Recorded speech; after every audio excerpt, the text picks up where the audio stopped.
हुकूमत 5 किलो अनाज देती है मुफ्त में 80 करोड़ लोगों को, ताकि जिंदा वोटर रहे इस देश में। लेकिन मुफ्त में वो शिक्षा नहीं देती कि समझदार वोटर न बन जाएं, ताकि उन सबसे पहले मैं आयोजन समिति का आभार व्यक्त करना चाहता हूं कि आपने तमाम विपरीत परिस्थितियों में भी एक जरूरी आयोजन किया और आपके बहाने हमें भी इस ऐतिहासिक कॉमरेड ज्योति प्रकाश जी और तमाम कॉमरेड लोगों के शहादत स्थल, संघर्ष स्थल और प्रतिरोध की जमीन रही इस बक्सर की मिट्टी पर पहली बार आने का मौका मिला। इसके लिए भी मैं पूरी आयोजन समिति का आभार व्यक्त करता हूं। इस आयोजन में चूंकि आप लोग बहुत दूर दूर से, बहुत लंबे समय से शामिल हैं, यहां आए हुए हैं, एक शेर से अपनी शुरुआत करता हूं कि सुतूनेदार पर रखते चलो सरों के चिराग, सुतूनेदार पर रखते चलो सरों के चिराग, बहुत दूर तक स्याह रात चलेगी। जब तक स्याह रात है तब तक संघर्षों के चिराग को जलाना जिंदा होने की निशानी है। और मैं शुक्रिया अदा करता हूं कि इस विपरीत परिस्थिति में हम इतने जिंदा लोग अपने समाज, अपने सियासत और अपने समय की सबसे जरूरी चिंताओं को साझा करने के लिए यहां पर इकट्ठा हुए हैं। केवल सांस लेना या 5 साल पर एक बार वोट डाल देने के लिए जिंदा रखना तो हुकूमत करने वाले भी चाहते हैं।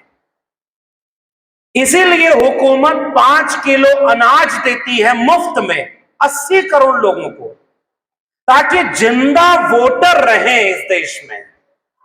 लेकिन मुफ्त में वो शिक्षा नहीं देती कि समझदार वोटर न बन जाएं, ताकि उनको जो देश पर बात कर रहे हैं उनसे सवाल करने लगे। इसलिए जिंदा नागरिक होना यह बहुत जरूरी है आज के वक्त में। और जब भी इस तरह के आयोजन होते हैं तो वो विपरीत परिस्थितियों में ही होते हैं। और इतने विपरीत परिस्थितियों में भी जो लोग अपना जरूरी काम छोड़कर आए होते हैं वो इस आयोजन को सार्थक बनाते हैं। हमारे कॉमरेड अजीत भाई अभी जो बात कह रहे थे, अध्यक्ष जी ने चूंकि कहा कि भाई कोई नहीं बोलेगा, हम ही बोले, तो देखिए मुख्य वक्ता को जब इतनी सहूलियत मिल जाए तो उसे बहुत अच्छा लगता है कि वाह, केवल हमें लोग सुनेंगे, हम बोलेंगे। सवाल अब इस बात का रहा ही नहीं कि कोई एक व्यक्ति या एक व्यक्ति का भाषण समाज को बदलेगा।